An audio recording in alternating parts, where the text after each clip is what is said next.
Are we ready, Jerry? Okay. Sure. I'll call the meeting to order. This is the Fairfield Town Plan and Zoning Commission meeting of October 8th, 2013. This is our executive session. We'll have our public hearing later in the evening. First item on our agenda is the meeting minutes from September 24th, 2013. I think all the regular members were here that time, and everybody's here today. So do we have a motion on the minutes? Motion to approve by Commissioner Jacobson, second by Commissioner Alessi. Any discussion or corrections on the minutes or anything? Hearing none, I'll call for a vote. All in favor of approving the minutes of September 24th, 2013, signify by saying aye. Aye. Opposed? No one is opposed. The minutes are approved unanimously. Next item is 411 Bronson Road, Broad River Lane, request of Paul Richter for reconsideration of the sidewalk expansion on Broad River Lane. This was tabled on 9/24. Right. The commission asked me to contact the engineering department along with the town tree warden. First of all, I want to report that from engineering has mentioned to me that the Bronson Road portion of the sidewalks have been installed. As far as the mature trees that we heard about at the last meeting that exist, the town tree warden is aware of the tree. He has inspected it. It is a mature, healthy tree. Usually when we have situations like this where there's going to be a sidewalk construction or a driveway access, he'll go out and inspect trees that are in the way, and if, needless to say, if they're damaged or not healthy, needless to say, they come down. This one is healthy, so he personally would like to see it stay. However, ultimately, it's this commission's call if the sidewalk is to be established. The other question you wanted me to ask of engineering was it any possible practical way of establishing the sidewalks without having to remove the tree? And the way the tree is orientated, the size of the tree, where it's located, there's really no practical way to establish a sidewalk in the public right-of-way. The only possible way to do this, and at this point, it would be a little more complicated, is that you'd have to infringe on private property for the sidewalk, and that's not something engineering is involved with or actually interested in, because, as you know, once the sidewalks are established, they're required to maintain them. So if you got onto private property, first of all, you need the permission of the people that own the property, and the town would have to go through all kinds of easements. So the bottom line is there's really, in their opinion, there's no practical way to establish the sidewalk around the tree. So either to establish the sidewalks, you have to eliminate the trees. If they are to stay, then the sidewalks practically aren't possible. Okay, thank you. Do we have a motion or questions on this item? I'll Yes. move to grant the waiver. Motion to grant the waiver by Commissioner Suter. Anyone second? Second by Commissioner Jacobs. Yep. I think the sidewalk on Bronson Road addresses most of the safety concerns. In regard to the rest of the cul-de-sac, one of the residents who was here at the last hearing said they've had no safety problems in, I think, the past 20 years or something. So I really don't think that there's a real safety problem there. Also, I think we have to consider the fact that our subdivision regulations, as I read them, don't permit us to require installation of sidewalks in the Residence A district, and this is in the Residence A district. So I think we should grant the waiver for all those reasons. Okay. Anyone else? Yes, Mr. Jacobs.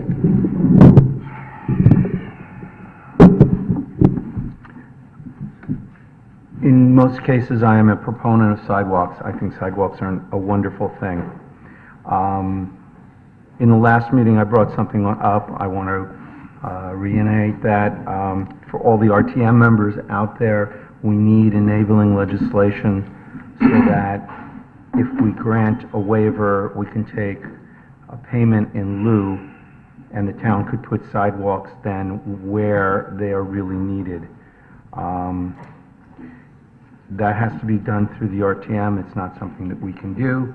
It would make situations like this much more palatable. In a situation, then we could grant a waiver.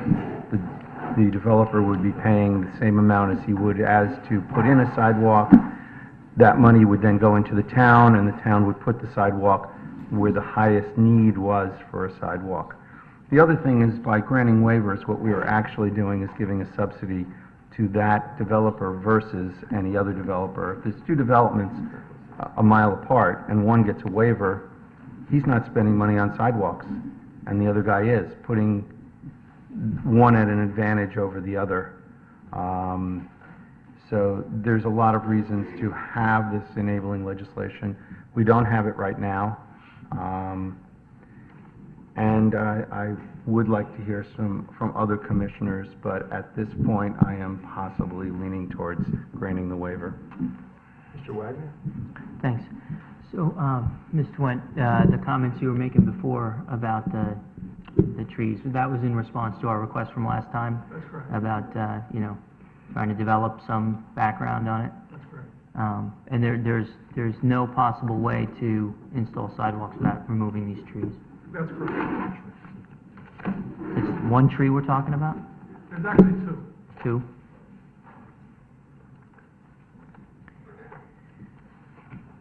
Okay. Anybody else? Yes, Commissioner Jacobson.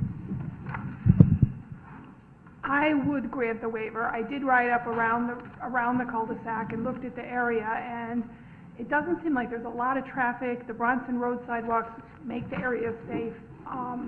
I would vote for granting the waiver. Anyone else? Okay, I'll just talk. First of all, we do, our town engineer, we require by our regulation sidewalks in the residence A, B, and C on any subdivision. And like Commissioner Jacobs said, nobody wants to pay for it, so they try to get out of it, and we're usually loath to waive it except if there's a safety issue.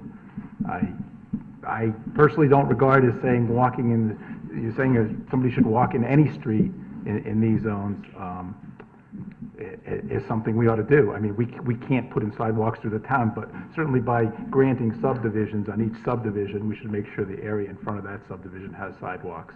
I do see here the reason to keep the trees. I understand it's a small street, so I understand some of the rationale, but I'd have a tough time doing that.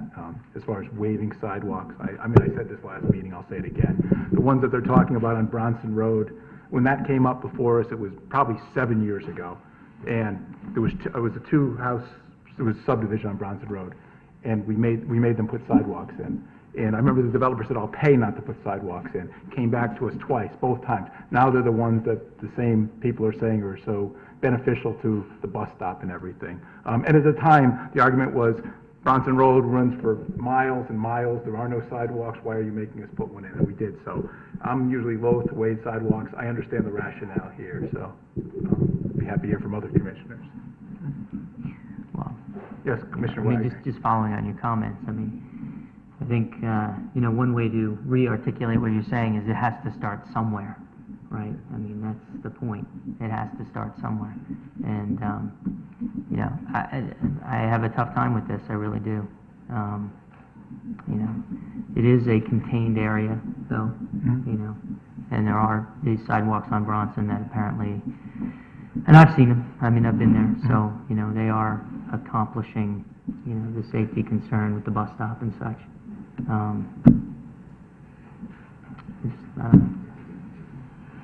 Anybody else? Mr. Lessie? I'm just going to say I'm not a proponent of kids walking in the street. So, to me, I understand how the neighbors feel they don't want it, but I just feel there should be sidewalks there. I understand they have a small little cul-de-sac, they like it like that, it's quaint, but like Commissioner Wagner says, I think we have to start someplace. Anybody else? Just want to refresh your memory, because it is a waiver, our regulations require a two-thirds majority, or three-quarters majority, so it would be 6 votes. You need 6 affirmative votes. So to that end, are there specific findings that need to be made? Are there specific findings that need to be advocated by the applicant and findings that need to be made by us? They're generally outlined in the, Section 4, right? yeah. Commission may, upon written request for applicant by a three-quarters vote, all members may modify or verify specific requirements herein with respect to subdivisions where owing to the conditions especially affecting such subdivision, a literal enforcement of these subdivision regulations would result in a practical difficulty and unusual hardship, so that substantial justice will be done and the purpose of the intent of these regulations are secured. No waiver shall be granted that would have significant adverse effect on adjacent properties. That's essentially, it's a standard Yep. consideration that you have for any waiver of your regulations. Any other comments on that? No? Are we ready to vote? The motion's been made and seconded to grant the waiver of sidewalks. All in favor, signify by saying aye. Aye. That's how many? Commissioner Jacobson, Suter, Jacobs, Kennelly, and I'm not counting those, and opposed? No. It's 4-3, so the waiver is not granted. Okay.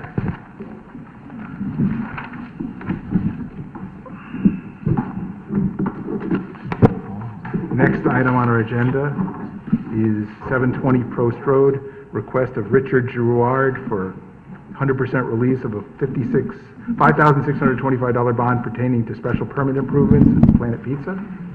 Yeah, this was the conversion of the former budget rent-a-car space on the Post Road to what is now Planet Pizza. The bond was for site improvements, driveway aprons, and there is a report in your packet from the engineering department attesting that all work is complete and recommending 100% release. Do we have a motion? Motion to approve. Motion to approve by Commissioner Alessi, second by Commissioner Jacobs. Any discussions of this bond release? Yes, Commissioner Jacobs. If we approve this, it would be nice if they were reminded that illegal signs are not viewed very nicely by this commission. So while they get their check, they might want to stop putting out the Italian ice sign and the flags and the other stuff that is blatantly illegal on town property. Okay. Comments? It's been noted, I think, by staff. Motion's been made and seconded. All in favor of... Make it a condition? Can't make it a You condition. can't make it a condition now. Other than the vigilance that you, Commissioner Alessi... I figured Commissioner Jacobs would have done that if he could. Right, yeah, No, right, you no, guys no, should no. deputize. He's gonna be sending me these emails. Maybe. A lot of photographs, that's for sure. Okay, well, anyway, now we're talking about a bond release, 733 Post Road, requested of Richard Girouard for 100% release of a $5,625 bond pertaining to special permit improvements. I'll call for a vote. Motion's been made and seconded. All in favor, signify by saying aye. Aye. Opposed? No one is opposed, and the motion is approved. Okay, old business. 150 Borowski Road, Oakwood Road, request of Michaud Group LLC for 100% release of a $21,102 bond pertaining to subdivision improvements in a B zone. All right, we had a hearing on this at our last meeting. The PPZ Commission approved this two-lot re-subdivision on April 8, 2008. The bonded improvements included drainage, concrete curbs, ramps, street trees, bituminous sidewalk, and a site stabilization. We did receive a report from the engineering department. There were no comments at the hearing in opposition, and the engineering department has confirmed that the work has been completed as per their requirements. Which one are we on? This one. Do we have a motion? Motion to approve. Motion to approve the bond release by Commissioner Jacobs, second by Commissioner Jacobson. Any discussion? No? Okay, then we're ready to vote. All in favor of 150 Borowski Road, Oakwood Road, request of Michaud Group LLC for 100% release of a $21,102 bond pertaining to subdivision improvements in a B zone, signify by saying aye. Aye. Opposed? No one is opposed. It's approved unanimously.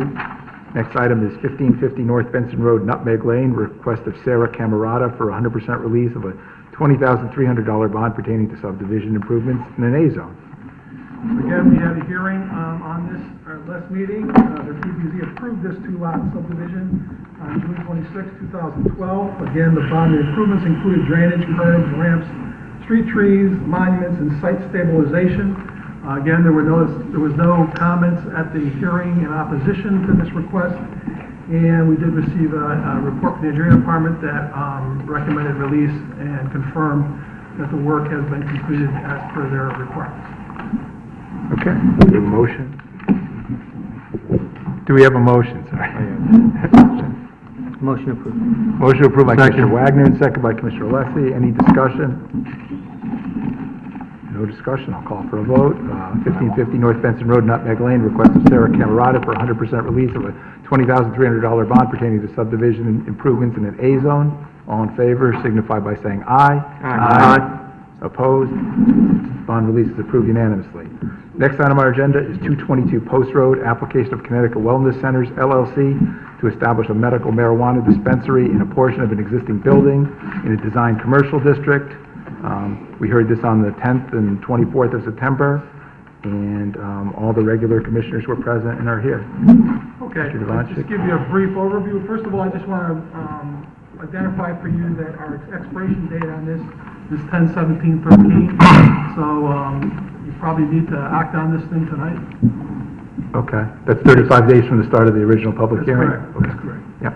And again, just to briefly outline what we've heard as far as the public hearing on this, the applicant seeks permission to open a medical marijuana dispensary at 222 Post Road in Fairfield. The property is located in the designed commercial district.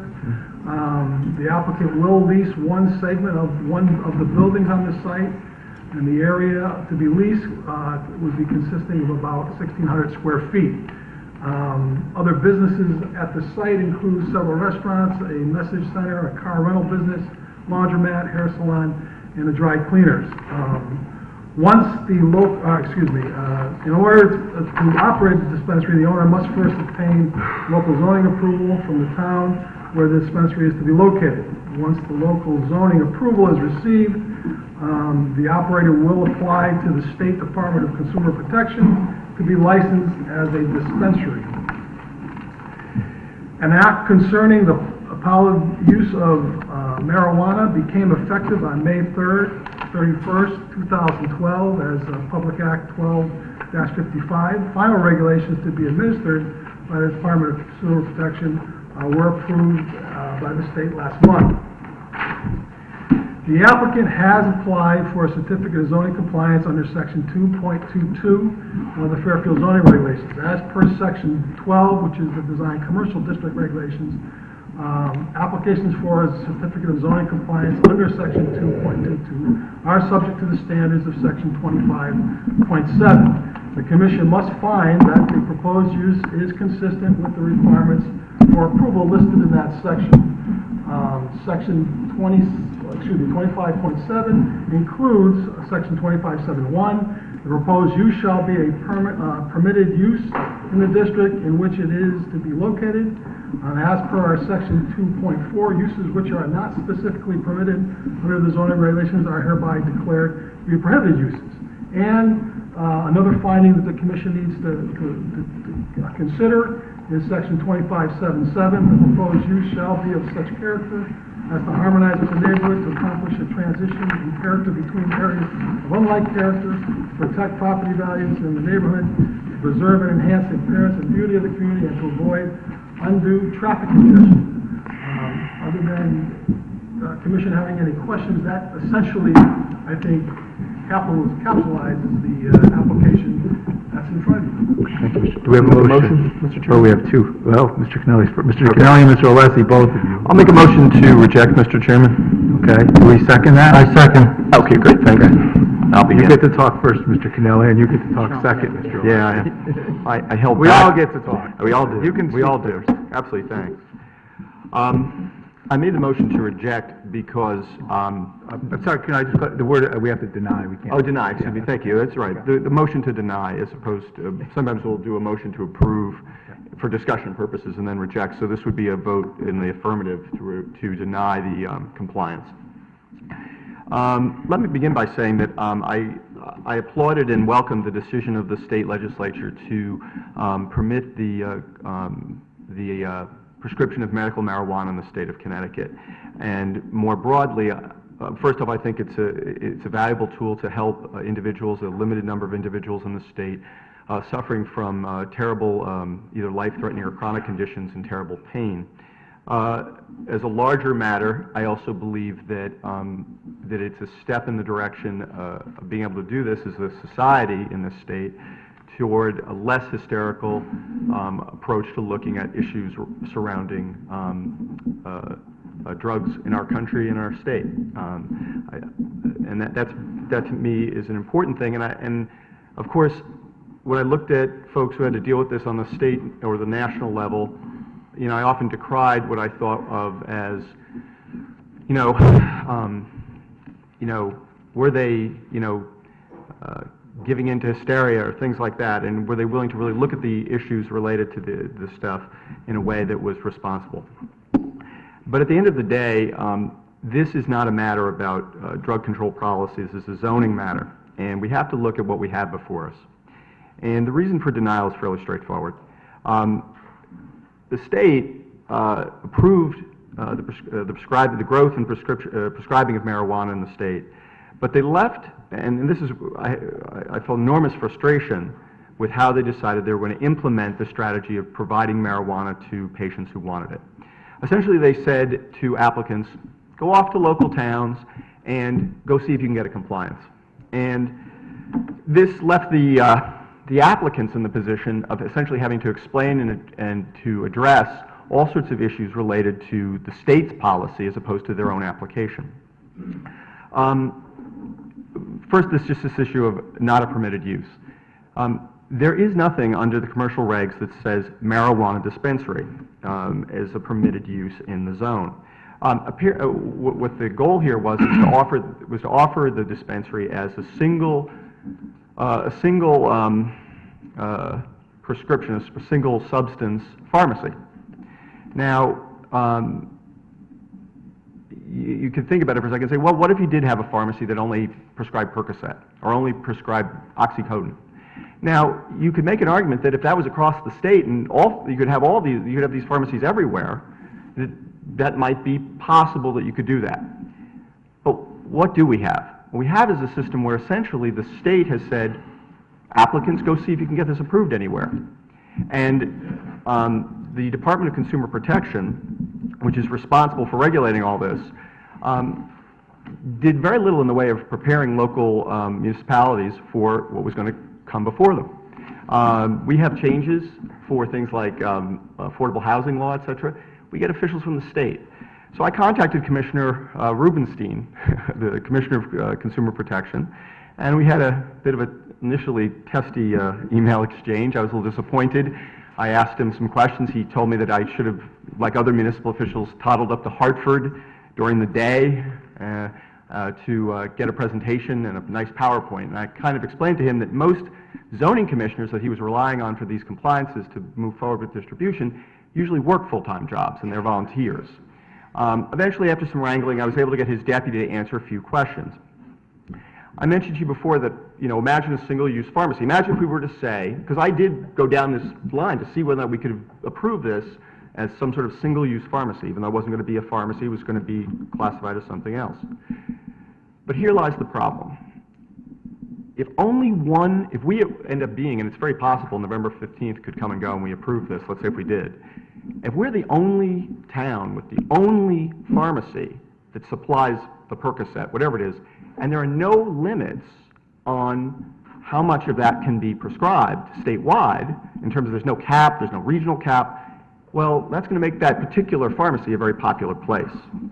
Now, during the course of our discussions, we asked the applicant these questions. How many do you think are going to come down to the Post Road and get this stuff? And they did the best they could. The applicant did a solid job, and in very difficult circumstances. They're estimating as best they can based on their location, their 1,600 square feet.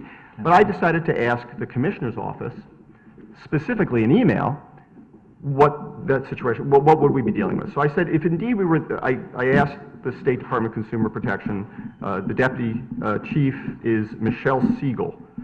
She's the Deputy Commissioner of Consumer Protection. I was farmed out to by Commissioner Rubenstein.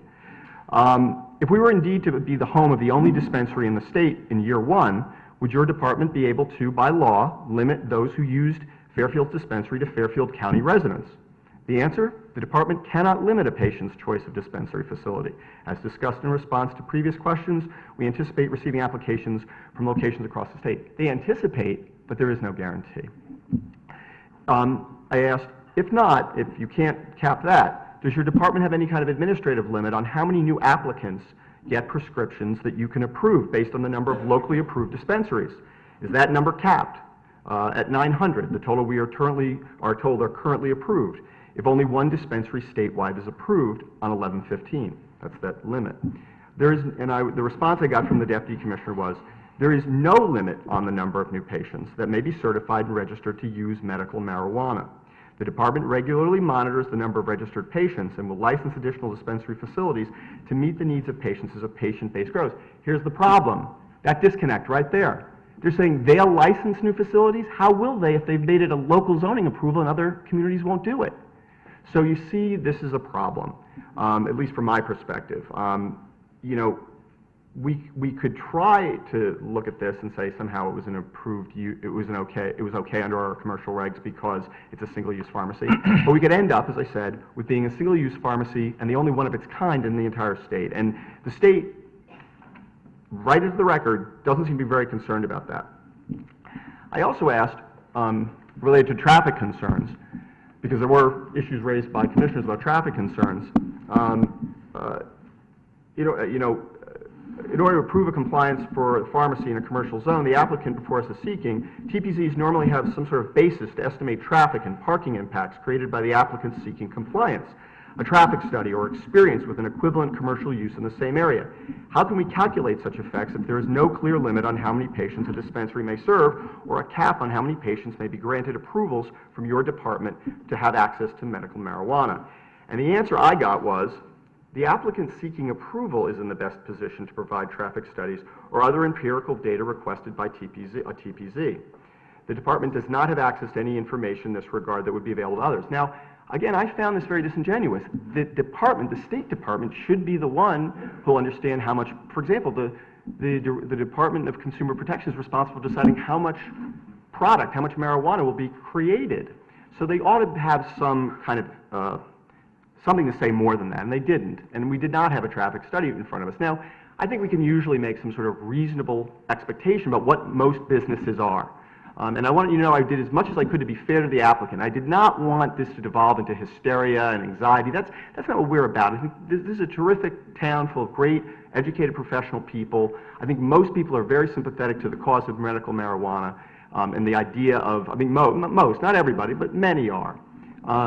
So I didn't want the hearing to devolve into those kinds of hysterical things. But when you see this, when you see that the state is so clearly disengaged on the local impacts, that's a problem. You know, if I'm a state representative, I can go, yay, medical marijuana, vote yes.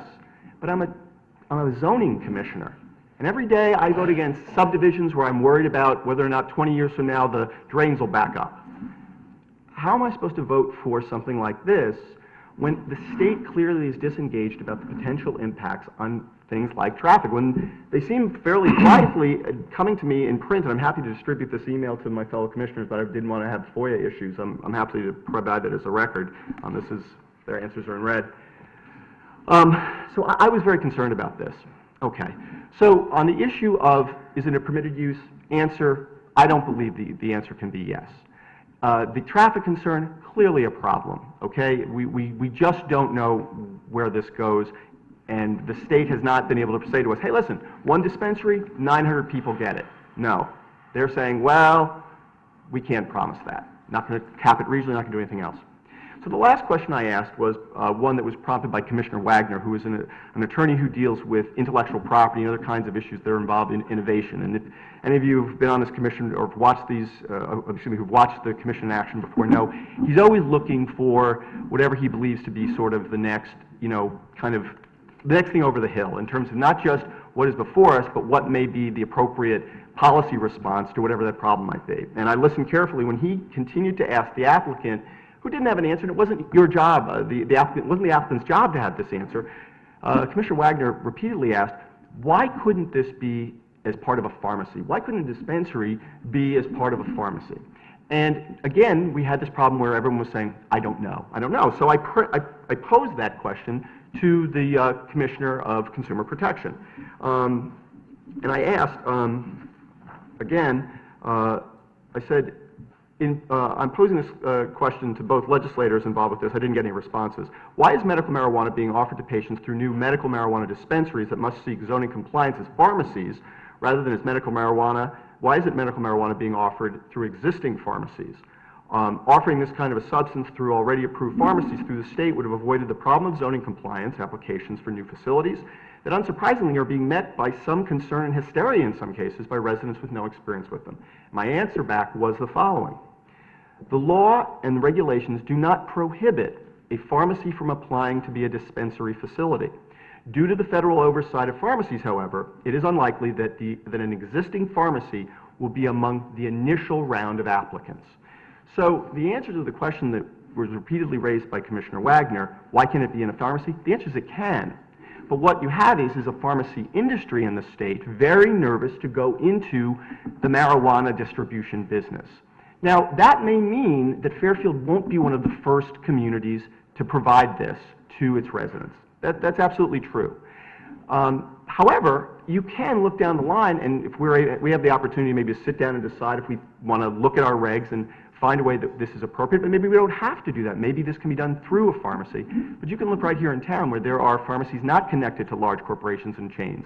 And it may be appropriate for them to be trailblazers, and then that would address some of the concerns. I'll wrap up now, Chairman. Thank you very much for your patience, only because I do want to make clear that anyone who saw my kind of aggressive kind of countering to what I thought were certain emotional arguments or things like that, it's simply because I believe this is an issue we have to deal with maturely and reasonably, and there's plenty of reasonable disagreement that can still lead to a reasonable solution in the end on this issue. And I would say that I think that something along the lines of, if we want to see this be allowed in Fairfield at all down the line, is to what was described by Commissioner Wagner, and that is potentially allowing this in a pharmacy, allowing this maybe connected to a medical office. That probably can work. Now, is that a perfect solution? Is that something that everyone's going to like? No. But anyone who saw the history of Prohibition and saw how bad it was in terms of the creation of black markets and all the rest knows that eventually it was overturned, and today that's behind us. But for 50 years after Prohibition, there were some communities that had, there were dry counties where still people didn't allow liquor. Today, you can see all sorts of different regulations right here in the tri-state area about how liquor is handled. Some communities allow it in package stores. Other communities allow certain hours of the day where it can be sold. In communities in the South, it is that you can buy wine and liquor right in a supermarket. Even today, 70, 80 years after Prohibition, there are differences in how local communities deal with an issue that has varied standards in terms of why they support it. So it's possible that some communities will welcome dispensaries, just as dispensaries. But it may be that for Fairfield, what's more appropriate and to bring it here will be to do something along the lines of what was suggested in the question by Commissioner Wagner. I won't speak for him, he'll have an opportunity to talk about that. But to consider that. So on the issue of traffic, where we have no traffic study and there's no evidence at all that the state is looking to cap, and on the issue of simply whether or not it fits the zone, it's an allowed use, neither hold up. So I urge you to vote in affirmative and reject the application. Thank you, Mr. Pinelli. Okay, Mr. Alessi. Let me begin by saying, in regards to permitted use, I can't find anywhere in our regulations where this is considered a permitted use. This is a dispensary, not a pharmacy. Chief McNamara testified to the fact, and in her opening remarks at 1 hour and 28 minutes of the tapes of the presentation the first night, Attorney Whitney described this as a new use for Fairfield and Connecticut. A pharmacy can sell medical marijuana, but can't sell medical marijuana, but can sell prescription drugs, as well as whole goods and other such items. A dispensary can only sell medical marijuana and not prescription drugs. At a dispensary, the public cannot walk into the establishment. Even a gym, private club, or any other facility with a private membership, a member of the public can enter. I don't know of any retail space in this town where the public cannot enter, therefore I don't consider this a retail space. As per 12.4 of our regulations for design commercial district, nowhere under any of the permitted uses for 12.41 through 12.428.6 does a dispensary apply as a permitted use. Under 2.4 of our regulation, it states, uses which are not specifically permitted under the zoning regulations are hereby declared a prohibited use. Number 2, regarding the numbers of patients and traffic, just don't make any sense. Attorney Whitney, in her opening remarks, said right now there are 800 people in Connecticut registered for medical marijuana, and we are expecting the numbers, and I quote, to go up a lot. At 1 hour and 35 minutes of the tapes of the first meeting, Mr. Lipton and Attorney Whitney introduced Dr. Major to the commission to talk. This was not during public comment. This was during their presentation and considered as a witness for the applicant. Dr. Major stated she had signed up already 590 patients to the medical marijuana program out of 800 for the state, and almost all of them in Fairfield County, in and around the surrounding towns of Fairfield. According to her statement, the numbers do not agree with the Department of Consumer Affairs numbers of 240 for Fairfield County as of September 16, 2013. Based on the population of the state and the fact the state is authorizing 3 to 5 dispensaries for all of Connecticut, the applicant's numbers of 560 patients per month does not add up with those of their own testimony. The applicant stated that 2% of the population will be on medical marijuana. That puts the population for the whole state at 70,000 people. We were later told that this is not a realistic number. But at 2 hours into the tapes, Attorney Whitney stated that the 2% number of people came from the Department of Consumer Affairs. At that point, Mr.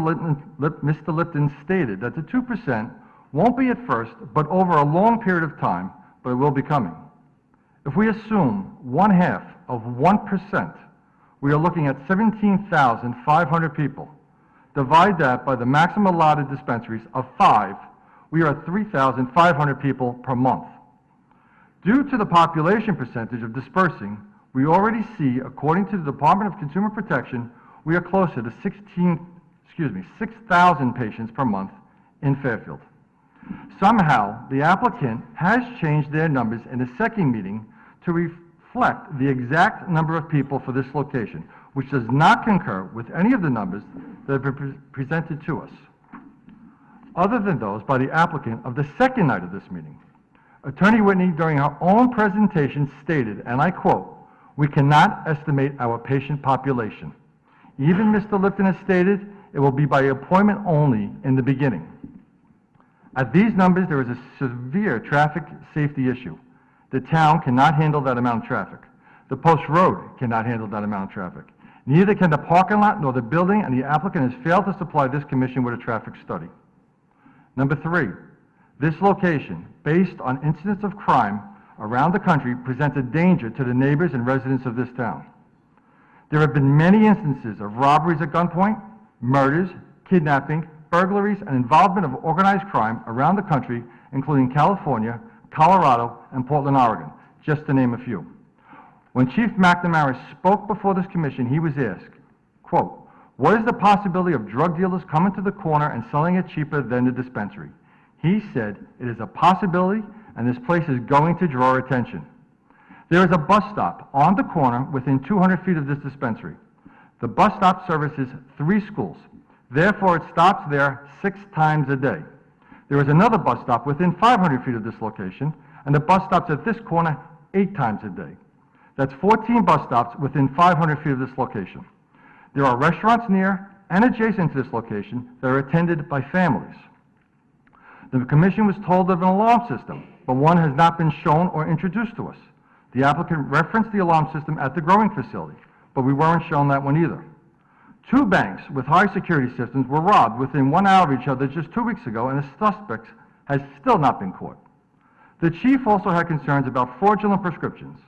When I asked the chief if there was a possibility of fraudulent prescriptions, He said he had this discussion with Mr. Lipton, and he said, and I quote, I wasn't really happy with the answer in our discussion. It wasn't solid. It was more that they're getting it illegally somewhere else. So wouldn't it be better if they got better quality stuff without all the additives? And wouldn't parents be happier with that? And I wasn't happy with that answer, the chief said. He then said Mr. Lipton could respond to that if he misunderstood or if he got the conversation wrong. At no point in their rebuttal remarks did Mr. Lipton or Attorney Whitney address the chief's remarks. The chief also has safety concerns about the transportation of marijuana and also the fact that it is still illegal. From everything this commission has read that was presented to us, banks will not allow credit card transactions for these dispensaries. The applicant was asked a few times what bank he would be using, and he would never answer these questions with the name of a bank. Patients will be walking in with cash and out with marijuana. This presents a severe concern to me for crime. The first night we heard from people for the dispensary, but none but 2 lived in Fairfield. We received over 160 names by neighbors against this the second night of the hearing, when the public was more aware of the application. All Fairfield residents spoke against it. We also heard from RTM members and State Representative Kupchak, who were also against this application. At what point do the neighbors and residents of this town who are concerned for their safety have a say? The police chief also said this, the selling of marijuana, is a violation of federal law. And whether the federal government chooses to enforce it at this time does not mean that they cannot choose to enforce it at some time in the future. This is also of great concern to me. Commissioner Barrett asked if the chief had concerns about the transportation of marijuana from one location to another. The chief said it was definitely concerned because there are people who want to commit a crime and they will know that the truck that carries marijuana. Let me ask you this question.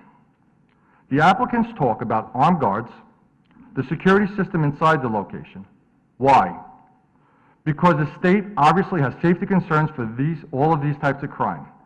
How come they don't have the same concern for the safety of the neighbors and the children standing, waiting for a bus every morning and being dropped off every afternoon directly across the street?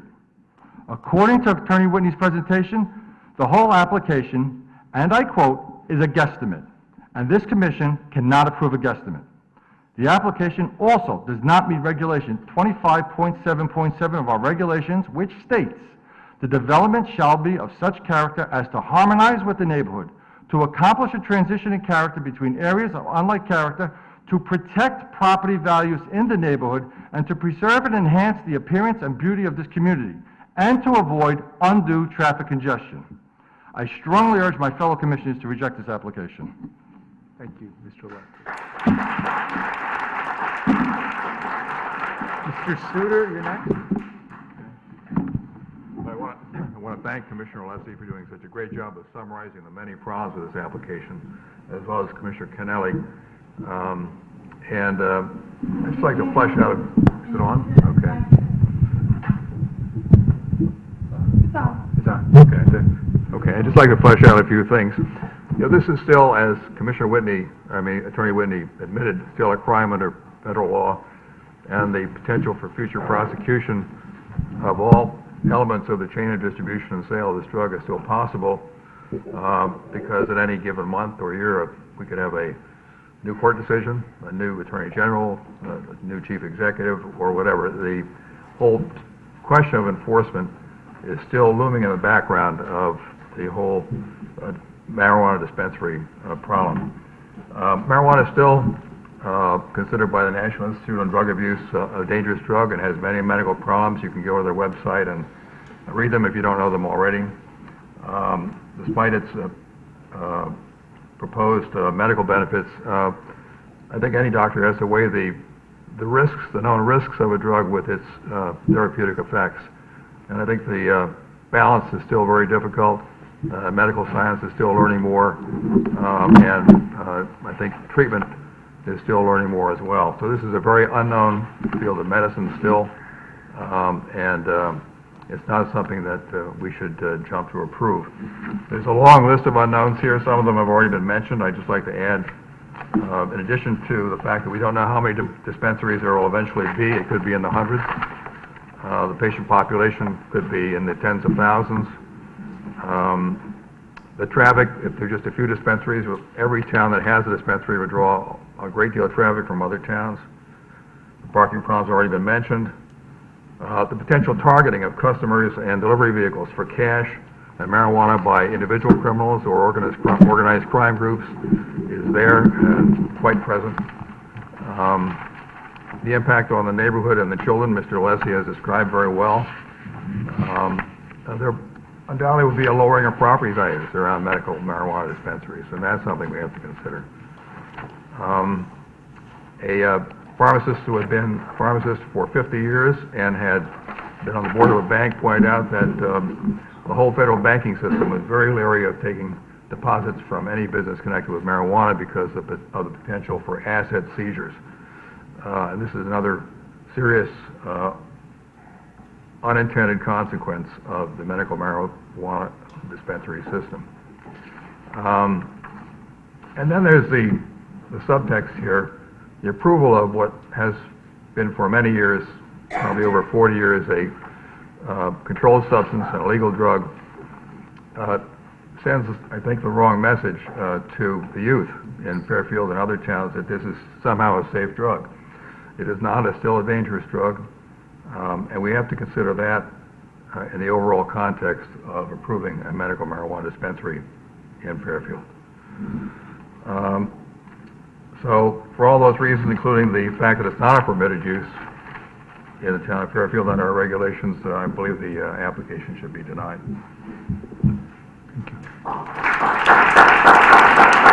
Mr. Wagner, Mr. Jacobs, which one?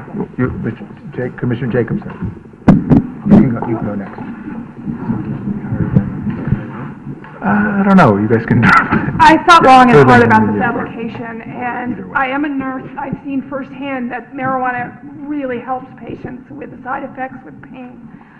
However, I am wearing a zoning hat right now, and I have to go. I won't repeat all of my concerns because they've all been articulated, but I do believe in medical marijuana. I think it'll help. I think the state needs to give us more guidelines. I think we need to discuss, like, the town needs to declare how we want this done. Do we want it in, maybe in a pharmacy, maybe in a doctor's office, but wearing my zoning hat, I am going to vote to deny the application. Thank you, Mr. Jacobs and Mr. Wagner. I don't know which one was up first, I'm sorry. Go ahead, Mr. Jacobs.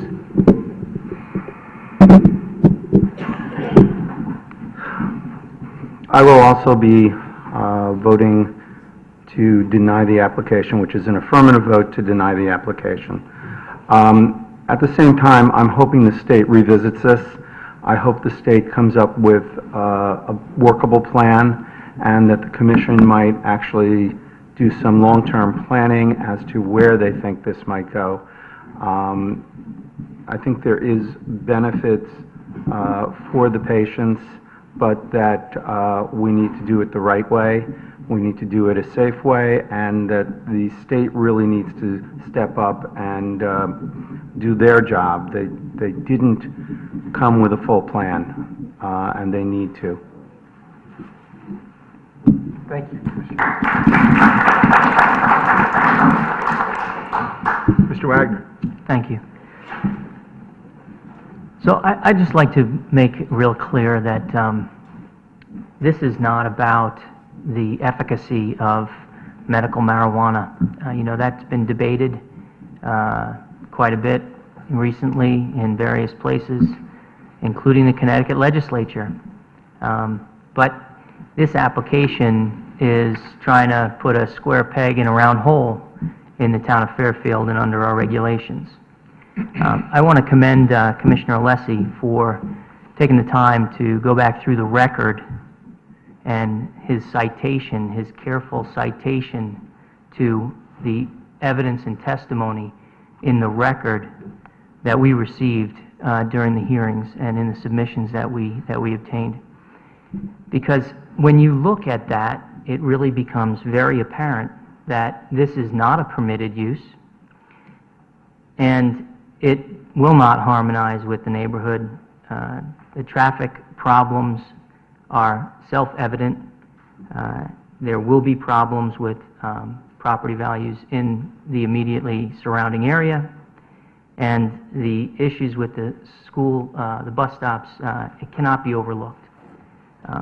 You know, one of the things that I raised in the hearings with the applicant was the choice of this location. You know, we have, assuming for the moment, for pure argument, that this is a permitted use as a retail space in a commercial zone, which I don't believe it is, but let's just assume that it is for the moment. We have to make a decision about where that is most appropriate in our town. And I asked the applicant, why this space? Why a walk-in, office space in a strip mall, off the post road? Why not in a medical building, you know?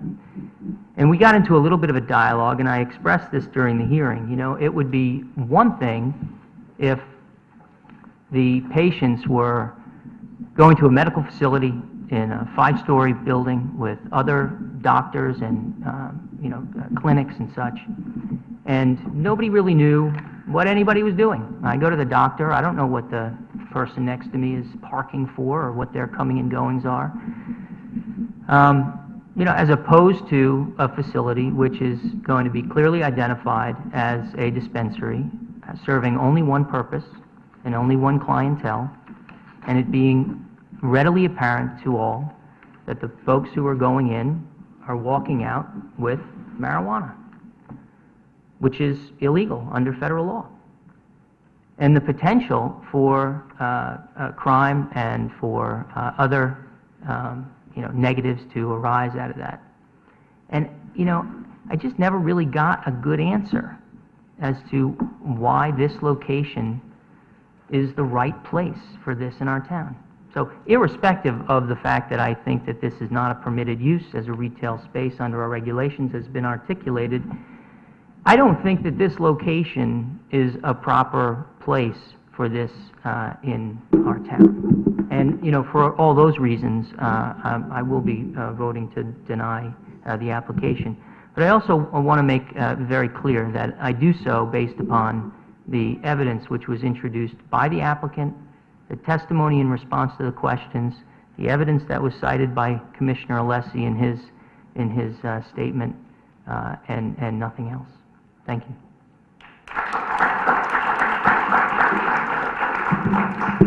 I think it's just me, and I'll try to be brief since I don't know that there's any other points to make. I want to actually thank Mr. Kennelly, because I don't know if people know that he's actually has a leadership position within Fair TV, and it's the availability of Fair TV and being able to access it online that allowed Mr. Alessi to do that outstanding job of looking at the hearings. I mean, it used to be you had to go get the tapes, and now you can watch it on TV, and now even better, you can see it online. So that's good for, I don't know if the public knows that actually our meetings are actually online. I hate watching us on TV, but if you do want to see what was said and just jump in an hour and a half into the thing and try to get a particular topic, it's an excellent tool. And, I thank all the people from Fair TV that come here and tape these meetings.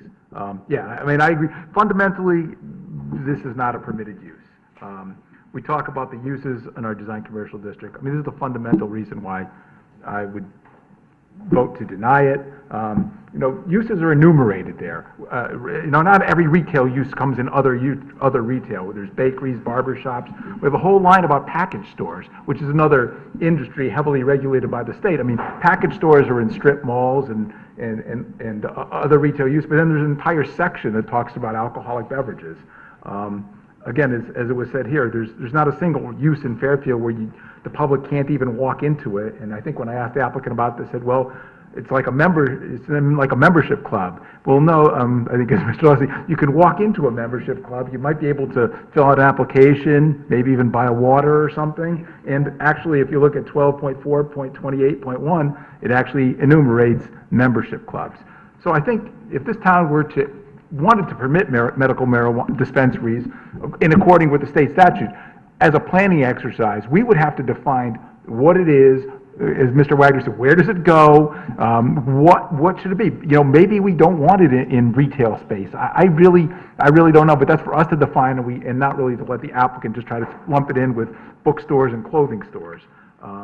I think just due to the nature of this and the, long, state regulations that they've passed about this, I think it required any zoning commission to think about this and what they want to do, and not just approve things just because they're coming before it. So I view it, as Mr. Kennelly said, as perhaps a future planning exercise of this commission, or for an applicant. I mean, if an applicant wanted to do that as well, but we can't just allow something that was said more than probably a dozen times by the applicant as a new use just in our town with our existing regulations. So just fundamentally, I don't think it complies. I mean, I agree about all the points about traffic. We never approve anything, well, we just don't know. We make people show us numbers and everything and have some way to get it, and that just wasn't there. So I think it doesn't meet our requirements. I will say we had good input from the public on both sides. I mean, I understand that this would have a lot of health benefits, as Commissioner Jacobson says, to that, and we had good input from the public in favor and opposition. Unfortunately, I don't know if it's a good thing or a bad thing, but we spent 2 nights on this application, and about, I don't know how long into the tape it was, but right now, when I knew that I didn't think it was a retail use, I could see that where this was going, but yet we spent another couple nights. Maybe that was a good thing. Maybe the topic got a better hearing in Fairfield than it might have gotten in other towns. I don't know. Maybe it wasn't. Maybe we put the residents through a lot of pain and anguish. I mean, we got some good input from them, and I mean, the only one I would cite, good input on instead of both sides. Somebody, I think Karen Wackerman, said, "You have no regs, no rules. It doesn't make sense." And she's right. If we were going to do this, and somebody wants to advocate for doing this, we need regs and rules to associate it with it. And I think that was a very good point. So, without further ado, I'll close my comments. Anybody else wish to be heard on this? No, we talked a lot about something else here. Similar opinions. Okay, well, I'll call for a vote. The motion was made and seconded to deny the application. All in favor of the motion to deny signify by saying aye. Aye. Opposed? And it is denied. Okay. The next item on our agenda, it's like deja vu, a 400 Post Road application of Robert Schulten to establish a medical marijuana dispensary in a portion of an existing building premises in the Design Commercial District. Chairman. The only general comment I have on this application is you have copies of it. It is, to say, a relatively similar use that was proposed at 222, and essentially the same section of the regulation is being applied for under the zoning compliance section 2.22, which refers you to 25.7, which again requires you to have a finding first that it is a permitted use, and second, that you have finding that it meets the design requirements in section 25.77. The public hearing, by the way, under compliance is discretionary. That's your... Mr. Chairman? Yep. I'd like to make a motion to deny. Motion to deny by Commissioner Kennelly, second by Commissioner Suter. Any discussion? Yeah, we just established, I think, just up and down the line, we don't have regs to cover it, and, I'm sure everybody would love to do another 3-4 meetings about our various personal opinions regarding marijuana, et cetera, but rather than that, right now at least, I think the best thing we can do is reject this so we don't waste the applicant's time, and we go about the business of hopefully either this commission or the one that's elected after November, of sitting down and looking at what, if anything, we want to do to direct this kind of application in the future in Fairfield. Thank you. Anyone else? Hearing no other comment, then I'll call for a vote. The motion's been made to deny the application of 400 Post Road application of Robert Schulten to establish a medical marijuana dispensary in a portion of an existing building in a design commercial district. All in favor of the motion to deny signify by saying aye. Aye. Opposed? It's denied unanimously. We'll go to public hearing.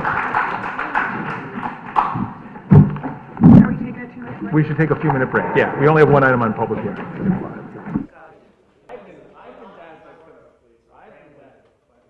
everybody's eloquence today. No, you guys were very eloquent today. Okay. This is the October 8th, 2013 public hearing of the Fairfield Town Plan and Zoning Commission. We have one item on our public hearing agenda. That is a subdivision, 4800 Congress Street, re-subdivision application of Serge and Barbara Vinograd for 3 lots in the AAA zone. Thank you, Mr. Chairman. For the record, I'm John Fallon, and I'm here tonight representing Serge and Barbara Vinograd, who are the owners of the property that is the subject of the application at 4800 Congress Street. With me is Mike Bertula from the Huntington Company, who is our surveyor and site engineer on this. This property is located in the AAA zone. It's a large property. It comprises 10.07 acres, or said another way, 438,520 square feet. The proposal is basically for a 3-lot subdivision that would create 2 new lots. As you can see on the plan, what you have, Lot 1, which is where the existing house is located, would remain. The house would remain. That lot would be 4.58 acres. Lot 2, which is located here, would be 2.03 acres, and Lot 3, which is here, would be 2.37 acres. The property is served by public water, and we would have a septic system. Obviously, Mike is here to answer any questions you would have, but the entire plan has been reviewed by the health department with regard to the septic system. We also, as you know, you have comments from the engineering department. We are in total concurrence with those comments, the original comments, and I think there was a supplemental comment that came in, and certainly it should be a condition of approval relative to, your plans, that the revised plans would be submitted to address Ms. Pooley's requests. The application, we did make an application to the Inland Wetlands Agency, 2013-14-01, and an inland wetlands permit was approved for this project on September 12th. Really, there's very little wetlands on the property. There's a setback that emanates from some wetland soils across the street, and that was why there was the technical jurisdiction. There's also the matter of the open space dedication. I sent you a letter a couple of weeks ago suggesting that the open space dedication that we have here is the one that is, from our standpoint, and most importantly our neighbor, the Audubon Society, the more desirable. As was the case with the Rotundo subdivision you heard some months ago, this property does directly abut, I think you have this, but I made extra copies, open space, valuable open space of the Connecticut Audubon Society, and we have spoken with them. This letter will confirm that, subject to your ultimate decision, they would be pleased and enthusiastic about accepting it, so that that property could become part of their assemblage, and we could also have proper maintenance and integration of that into the open space. So we think this, as was the case with the Rotundo property, would be very meaningful open space, and it's appropriate that you would consider approving the open space dedication in its configuration to be deeded to the Audubon. The only other thing that I wanted to bring up is Mrs. Baer is here tonight. She can certainly speak for herself, but we had a conversation just a moment ago. She has particular interest in Lot 3, and if you turn to the site plan on Lot 3, you'll see that we show a location of a proposed house, and she is concerned and anxious that that location of that house as shown be maintained. She would not like to see the house moved any closer to this property line that abuts hers, nor would she like to see the house rotated so that the whole mass of the house, rather than the side of the house, is facing her property. And I told her that I would make those concerns known to you and would be agreeable to a stipulation. We don't normally, as you know, when we give you this plan, people could come in and they can move the houses around and so on, and as long as they comply with the regulations, so be it. But because of her interest as a neighbor, I would suggest that you would put in a condition that the home location as shown on Lot 3 on your approved plan would be maintained and could not be changed without revisiting. And I hope that would address her concern, which I understand. I mean, I don't think they could get the house much closer to the property line because of the setback, but at the same time, she also is concerned that somebody could flip a house around so that rather than the side of the house, the mass of the house would be more visual to her. And we're very happy to work with that, and the way I would suggest is what I just said, a condition of approval, on lot 3 only. Mr. Wagner has a question. Mr. Wagner? Thank you. So does this subdivision application come under the Old regs. the old regs? This is the last of the elephants. Okay. Yes. So the proposed driveway then on the southerly portion here is to access that lot 3? Correct. Thank you. We can frame this and hang it somewhere in the planning department. But for the record, so that we'd be serious, obviously, this application was filed and was pending prior to the change in the subdivision regs. So under the statute, you can and must apply the then existing regulations. And under those regulations, we're totally compliant. And the other thing I would say about that, if I can, when I sat through the discussion that you did have about the amendments and people's concern, and I had no, real dog in that fight. I was just interested in hearing it. I think there were a number of good comments, I know by you and maybe even Commissioner Lacy, that look, you could always come in. These regs are not as confiscatory as people felt because somebody could come in and ask for a waiver of those provisions. Well, I would submit to you that even if we came in, if we had not applied under the old regs, this would have been a good application to come in and say, here's a situation, you got over 10 acres of property, you abut the Autobahn, we're going to dedicate to the Autobahn, this would be a good situation for you to consider a waiver. But we're not, because it complies with the regs. But I thought I'd point that out. I don't think this is in your face, inconsistent with what you are trying to accomplish under the new regulation, because of the unique size of this parcel. That's very good. I just wanted to make it clear that But we it were is- under which regulations we were I operating. appreciate that. Mr. Jacobs has a question. Yes, Mr. Jacobs. Are you actually intending on going through, not just on paper with the subdivision, but actually doing it and selling the lots and building? Or is this precipitated by the regulation change? No, the Vinograds, I can't tell you they're going to turn right around and sell it tomorrow. They live there, they enjoy their neighborhood, but they had actually started this process before. Your regulation changes were floating around in the cloud for over a year, but this was something they've wanted to do. They're in great health, but they're aging somewhat. I think Mr. Vinograd's in his 80s, and so it was time to take a look at the long-term, options with regard to this over 10-acre piece of property. Mr. Bertula is here if you have any technical questions about the site engineering or any aspect of that. Otherwise, please answer any questions. And Ms. Barron may have some want to speak too, but I did want to try to address that. We'll make sure you complete your presentation, any questions the commission may have. Do you have any questions? Yes, Commissioner Clark. I just have one question on our specifying the location of the other house. Do we have the power to do that since we don't know who's going to buy the lot? Only if I stipulate it, Okay. which as to lot 3, I did. Because I want our neighbor to be comfortable. So the positioning of the house in Lot 3 remain in perpetuity as the only... Would be as shown, subject to somebody buying lot 3 wanting to come back and modify that condition, but they'd have to come back. And to do that, they'd have to talk to their neighbor first. Sure, thanks. Mr. Fallon, I don't want to slow you down, but I did have one quick question.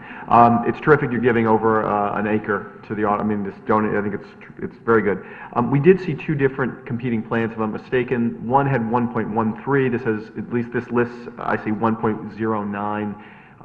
Is this, I'm just trying to make sure that is the amount, because you had 1.09 plus, I think, listed. So is it, it's a tiny amount, I'm just curious which it is. This is the plan. Right. Right. Yeah, I'm sorry, thank you for, because there was a revised one, and I think the original was 1.13, and the revised was 1.09. My name is Michael Patrol. I'm an engineer and surveyor, licensed in the state, also with the Huntington Company office here in Fairfield. The alternate plan represents the open space per your regulation. Right. Okay?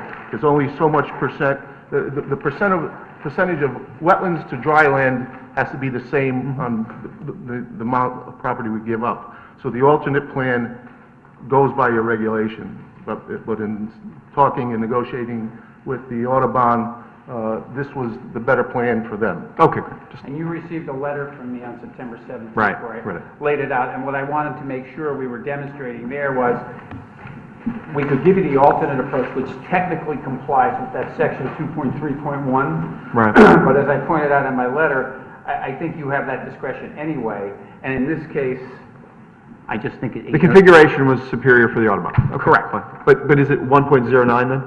Yes. It is? It's Yes. not- Okay, there we go, just want to check.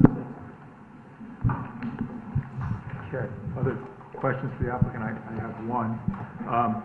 I just got this letter today, Mr. Fallon, from Laura Pooley, about reviewing the drainage reports, and, she has some questions, I think. Yeah.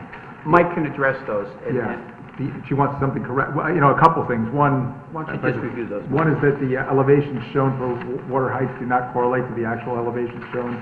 Please correct the drainage report. And I know at the bottom sheet, as we're always concerned about sight lines and driveways in subdivisions, never about off-site traffic, but always about the driveways. Right.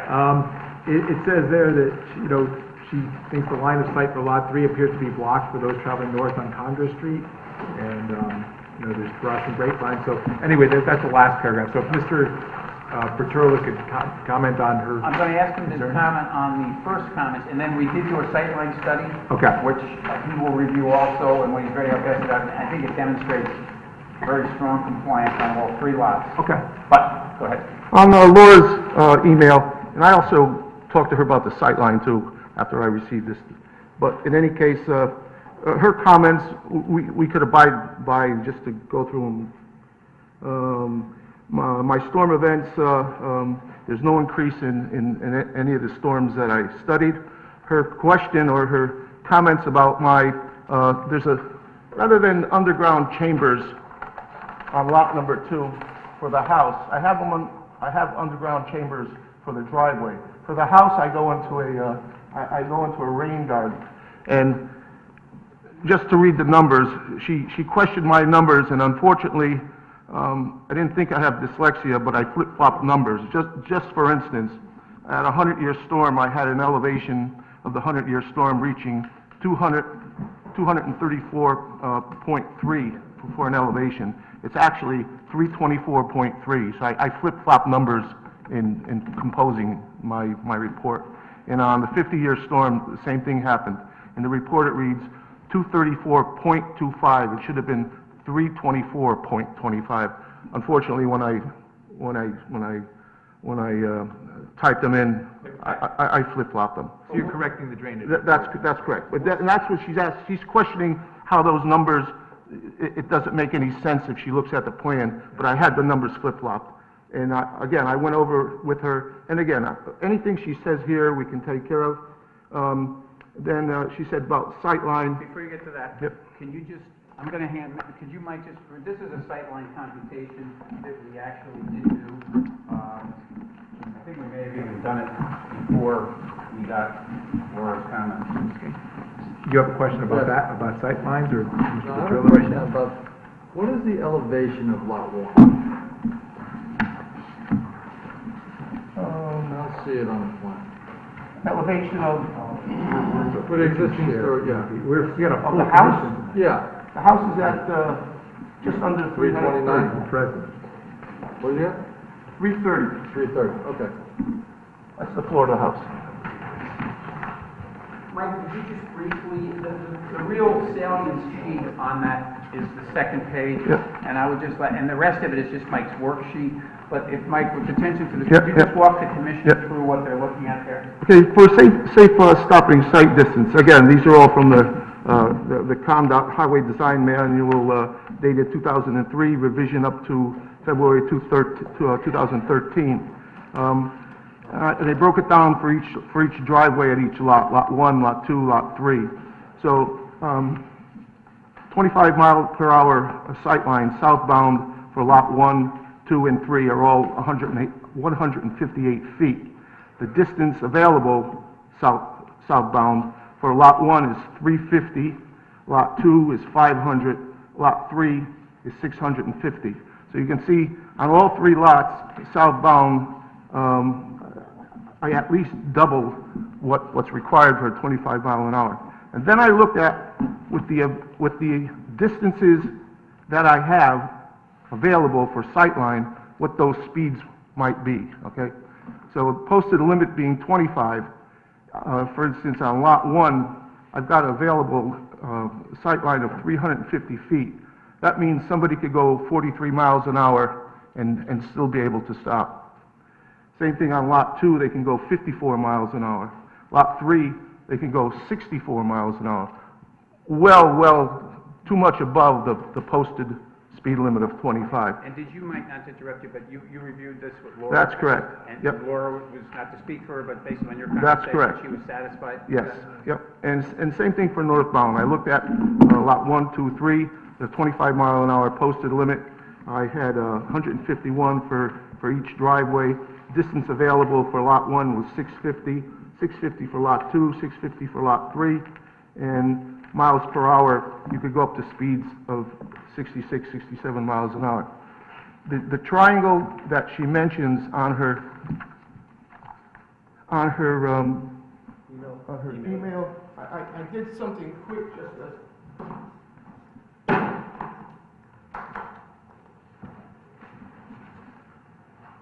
just to show the commission.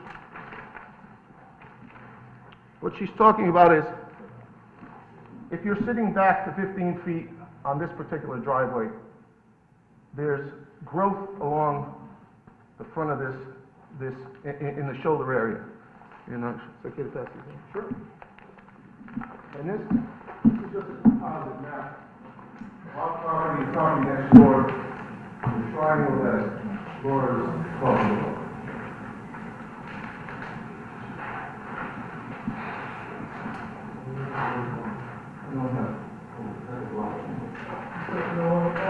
We can share, I'm sure, they're pretty big, so going down to the 3 of us. So, yeah, that's just one sheet. It's, like I said, it's a composite map of us and the neighbor, and Laura says that we need to contact the tree warden actually and get a permit, but we need to clean up the shoulder area. So that's only 151 feet, but we can, you know, we can satisfy her no matter what distance she's looking for, but that triangle she's looking for is at least 151 feet. We have no problem with that. And we told Laura too that Yes. you had a condition of approval, if you want. I mean, but that's fine. What would the condition be, to remove the garage? Well, if you look at her email, Her last paragraph.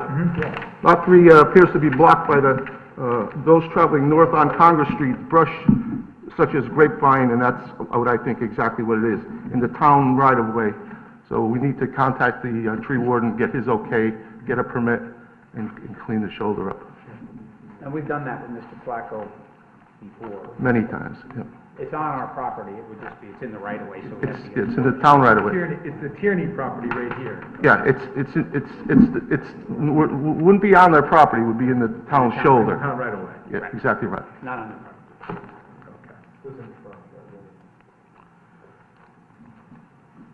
Any other questions about the sight lines or the maps we just received? Mr. Jacobs, yes. Since there seems to be numerous things that you're... Yeah, you're on. Since there seems to be numerous things that you're saying you've gone over with Laura Pooley, will we be getting something from her telling us that she actually agrees with what you say? Yeah, sure, I think. Because otherwise, we'd be taking your word that she agreed. You have every right, after you close the hearing, to take input from your town engineer as well as your staff. So I think you could just ask your staff, we'd want confirmatory response from Ms. Pooley, and that's fine. And That's not anything you need to keep the hearing open for, because you have every right to do that, since she's your town engineer. And she will confirm what you've heard. Right, just that this is pretty fresh stuff, like, I mean, I lose the base here, but this was written yesterday, and this plan, Mr. Bertolo, is dated today, so Yeah. I don't know that she's seen it. I think It'd be that's good what to makes just get Mr. an Jacobs' comment appropriate, and it's absolutely fine with us. You can always seek input from your staff or other town people like your town engineer. I think Mr. Devash wants to Even comment. if the hearing is closed tonight, we can get a letter from the engineering confirming Right. that they have reviewed the process That's what Mr. Kennel, Mr. Jacobs is asking for, and that's fine. prior to any action. Confirming or denying. You're assuming. You're assuming. We couldn't leave the hearing open, but probably would lean against it, because, I know you've had that it's just a confirmation, we're not asking her for new evidence or anything. Correct. Correct. Mr. Leslie has a I just question. want to ask, are you willing to go along with any and all recommendations that she has? Sure, absolutely. Yes. Based on what you know so far in the conversations you've had? Yeah, absolutely. And I wouldn't indicate her concurrence if we didn't feel we have her concurrence. I know you've had some incidents in the past where other people have sort of said things, but that's not me. But yes, by all means, you should confirm that for your record. Other questions for Mr. Fallon or Mr. Baturla or anybody else for the applicant? None. Okay, well then I'll turn to public comment. So we have members of the public here. Would anybody wish to be heard? Yes, Ms. Byer. Where is everybody? Yeah, where is everybody? You can speak, I mean, you can just state your obviously- name and you're- Well, I want to say a couple of things. can you just state your name for the record? I'm sorry. Misty Byer, Yeah. Mary Byer. Thank you. So I live next to this project. I also live on the strip of road that's got quite a bit of property. And I had no idea that the zoning changed. That was one of the things. And then to hear about the fact that the Rotundas have actually gone through the process of rezoning their property, so they'll probably subdivide that. And then there's a Pickhour estate that's got, I think, 28 acres that's obviously going to be under scrutiny. And it's going to be like one big development up there, which is, people have a right to do that. I think what we need to look at is the sensitivity of that landscape and the unique character of it, because you're on top of a hill. There's a lot of shale, and I'm not that familiar with how the wetlands and shale work together, but I know that there are major issues with water drainage that we have. And my neighbor, Sarah Tierney, who couldn't be here tonight, has huge issues with, for instance, flooding in her, I don't think her basement ever doesn't flood. But to have the impact of this wave of development coming through there, in this very special area of Fairfield, is going to impact not just us, but a lot of the surrounding areas that have already experienced tremendous water changes because of the development in the wetlands. I don't know how they got the wetlands developments in there, but they did. But in any case, I don't know what we can do as neighbors to figure out the impact of the obvious development that's going to happen in this area in the next 5 years. And if we can, is it our responsibility to hire lawyers to get them to look at what happens to the water and the slate, and how the drainage, or how does this all work? Okay, well, I can And is explain this a little bit inappropriate to to you, even address? Ms. Byer, because what we talked about, I don't know that we'll see a wave of development. The one thing I think that the applicant referred to is that we changed our subdivision regulations a bit this year to require different frontage than would be. It would, in effect, make it more difficult to subdivide lots throughout town, not just in the AAA zone. That was where we heard some of this. So that actually was not intended to encourage development. It was intended, was intended to just bring the regs, we felt up to date, regardless of what reasons we did it. So it was going to be harder to build certain types of things that we might have found wedged in, cul-de-sacs, pie-shaped lots, things like that, which could still be built, but maybe perhaps less lots on the same area. So it wasn't intended to encourage more. I mean, there were some applications, maybe 3 of them that we received that I think somebody made under the old regulations. If we haven't received an application before, whenever we passed this, which was back in August, it's under the new regs, so Yeah. there's nothing really that we've done that we felt, I could just speak for the commission, to encourage development, but we did get about 3 applications between the time we contemplated the change Yeah. and the time we Well, I'm got it. sure you'll hear from Pickhour soon enough.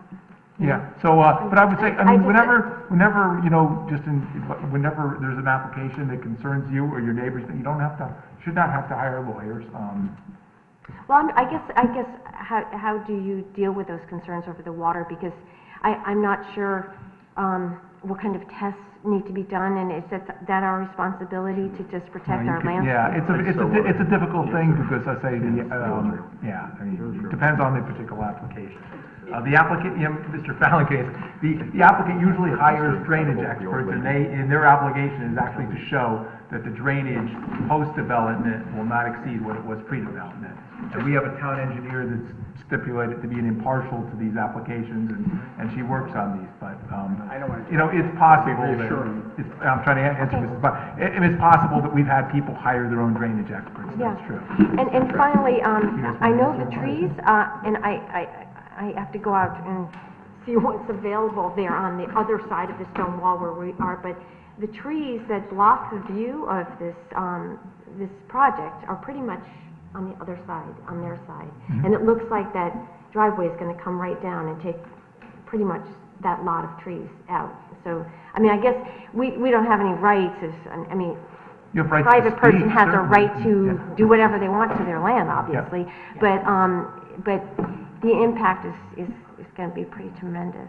And I know there's really not much we can do. I mean, I can't say, could you please, you know, keep some trees. You could ask anything you want. And I think we have actually, we have a host of commissioners that, we don't normally ask the public questions, but I think we have a host of commissioners that want to either comment or Yeah, okay. ask you something. It's only So 9:15. it's only one as long as you don't mind, Mrs. But it's Byers. gonna be so incredible to see what happens on that one strip of land, because Mrs. people... Byers, can I just, really quickly, it's like that scene in The Incredibles where the old lady comes to see Mr. Incredible and wants to help with the insurance company. Here's the deal.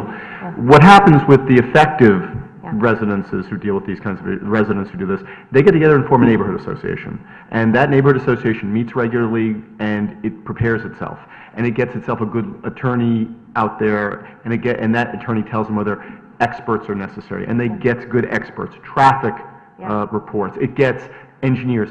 It can be expensive, but not necessarily if planning is done ahead. But understand, at the end of the day, how these things are decided is between the applicant and the public, and there's a balance. But we have to base our decisions on what would hold up in court, because we have to be able to have evidence. So the neighborhood associations who tend to kind of control their destiny have good neighborhood associations. They're willing to seek out good legal advice. They're willing to seek out, if necessary, independent authorities on traffic and other kinds of issues. And that's the best effort, because sometimes that's, I'm just saying, that's how it works. It's not that, it's a balancing act, but we do have to have evidence. You can't just come in and say, I don't like it, but you can offer alternate expert testimony about impacts. But it has to be done. It's That's sort of how it a works. unique situation because, and I'm sure you know, rotundas are selling and the pick hours are selling and they're subdividing. So anyway, it's not your problem. Okay. Mr. Alessi, do you have a comment also, or Mr. Wagner? Or No. Not anyone? It's just, Good, okay. I mean, if you've ever driven up there, it's like, whoa, what's going on here? Everything is for sale. So neighborhood association is a great idea, but there's like nobody who's more anymore. It's like fun. So anyway, thank you. Thank you. Just a few Does any other reassuring member- comments? I have to- Does any other member of the public wish to be heard? I just have to ask that. Nobody else here. I'll be, there's 9:15. I do want to offer a few reassuring comments to Mrs. Beer. Sure. Because she is a very nice person. Technically, you're in rebuttal now, Mr. Yeah, but I don't want to characterize, I want to, is reassurance. First of all, Reassurance portion of it. reassurance. The first thing I would want to just make clear, so we all know in terms of context, is the wetlands on this property, the regulated area, there's some wetland soils across the street. So when you run the setback, this line here is the regulated area. And then there's some wetlands up in the pocket of the open space. So there was de minimis regulated area here, but nonetheless, because it was a subdivision, we did have to apply for a wetlands permit. That exposed us to the complete and rigorous review by Mr. Stanky and Ms. Jacobson, and I mean that totally as a compliment, but their standards for water retention and development is even stronger in some cases than the town engineering department. So we had to go through a whole wetlands review.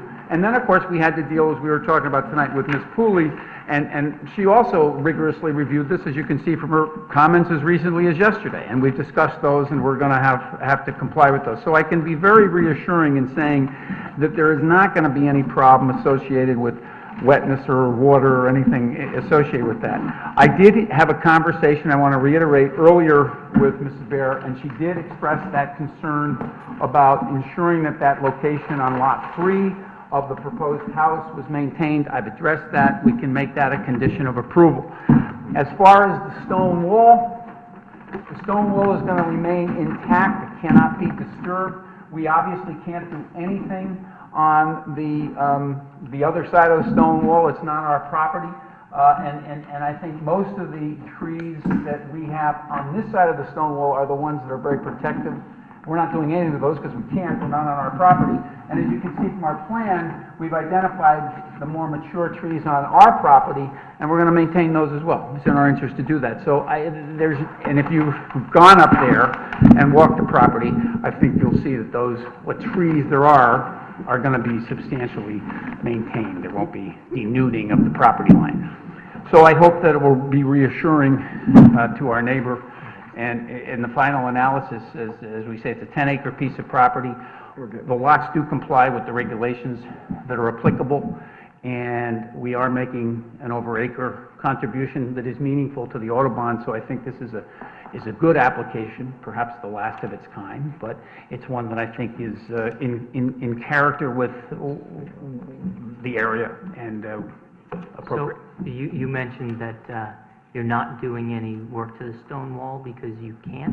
Well, and the stone wall is going to remain in place. There's no disturbance of the stone wall. That's on your property, that's on applicant's property. The stone wall is the physical boundary, it's a natural monument between the two properties. Yes, so because So if we started to take it apart, she gets on the phone with her attorney and we're in trouble. And the same thing, if she started taking the stone wall apart, we have that same right too. Okay. It's a natural monument. It that straddles, separates the two it properties. straddles both Yes, sides. And you just, you're making the representation that there's no work going to be done on the stone wall. absolutely not. Okay. Thank you very much. Anything further for the commission? Okay, we'll expect some affirmation from Ms. Pooley about latest information and things Mr. Petrulis is going to do to comply with their comments. And I'll close the hearing. Thank you. Well.